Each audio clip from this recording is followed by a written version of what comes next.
ഇത്രയും വലിയൊരു ഒരു ഒരു ഒരു ഇൻസ്റ്റിറ്റ്യൂഷനായിട്ട് ഇത് മാറും നമ്മൾ വിചാരിച്ചു. ഫാൻസ് ഓൺ ചെയ്തിട്ടുള്ള ഓക്കെ, കോർപ്പറേറ്റ് അല്ലാത്ത രീതിയിൽ ഫാൻസ് തന്നെ ഓണേഴ്സ് ആയിട്ടുള്ള ഒരു ഫുട്ബോൾ ക്ലബ്ബ് തുടങ്ങാമെന്ന് ഞങ്ങൾ കുറച്ച് ഫ്രണ്ട്സ് ചേർന്ന് ഡിസ്കസ് ചെയ്തതിൻ്റെ പേരിലാണ്. അത് എനിക്ക് മുന്നേ ഓണറായ ആളാണ് ഞാൻ 2018 മുതൽ അത് ഇവരുടെ സ്റ്റാർട്ടിങ് സമയം തൊട്ട് തന്നെ ഇവരുടെ കൂടെ തന്നെ ഉണ്ട്. ഇത്രയും വലിയൊരു ഒരു ഒരു ഒരു ഇൻസ്റ്റിറ്റ്യൂഷനായിട്ട് ഇത് മാറും നമ്മൾ വിചാരിച്ചു. നമ്മൾ ഒട്ടും വിചാരിച്ചിട്ടില്ല. ശരിക്കും നമ്മൾ അതിന് വേണ്ടിയിട്ട് വലിയ പ്രൊമോഷൻ കാര്യങ്ങളോ അങ്ങനെയൊന്നും ചെയ്തായിട്ട് അങ്ങനെയല്ല, വേർഡ് ഓഫ് മൗത്ത് പ്രൊമോഷൻ മാത്രമേ ഉള്ളൂ.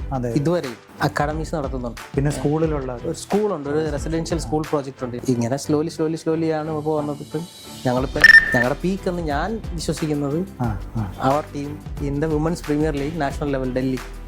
പക്ഷെ അത് ആ സമയത്ത് ലാസ്റ്റ് മൊമെന്റിൽ എന്തോ കാരണങ്ങൾ കൊണ്ട് AFFന്റെ എന്തൊക്കെ റെഗുലേഷൻസ് കാരണം ക്യാൻസൽ ആയി പോയി ടൂർണമെന്റ്.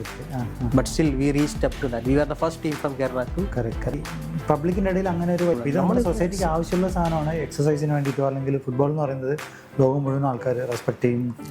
വളരെ വേൾഡ് വൈഡ് കവറേജ് ഉള്ള നമ്മുടെ ലൈഫിൽ ഒരുപാട് ചേഞ്ചസും കൊണ്ടുവരുന്ന സാധനമാണ്. വലിയൊരു ഇമ്പാക്റ്റ് ഉണ്ടാക്കി എടുക്കണമെങ്കിൽ ഒരുപാട് കോസ്റ്റ് ഇൻവോൾവ് ആണ്.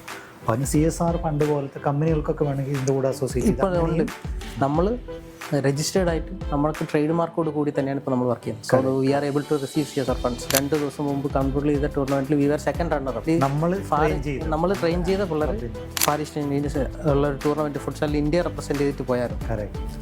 ഇതല്ലാതെ കേരളത്തിൽ റെപ്രസെന്റ് ചെയ്യുന്ന പല ടീംസിനെ റെപ്രസെന്റ് ചെയ്യുന്ന പല ഡിസ്ട്രിക്റ്റിനെ റെപ്രസെന്റ് ചെയ്യുന്ന പ്ലേയേഴ്സ് നമ്മുടെ ടീമിൽ നമ്മൾ ഒരു വലിയ ഡ്രീം വെച്ചിട്ടൊക്കെ അല്ല ആദ്യം തുടങ്ങിയത്. എന്നാലും ഒരു ഹംബിൾ ബിഗിനിങ് ഈ ഒരു ലെവലിലേക്ക് കൊണ്ടുവരാൻ ഒത്തിരി ആൾക്കാർ ഇതിനകത്തോട്ട് മെമ്പർ ഓണറായിട്ട് വരാനായിട്ട് വോളണ്ടറി ആയിട്ട് ഒരുപാട് ആൾക്കാർ വന്നിട്ടുണ്ട്.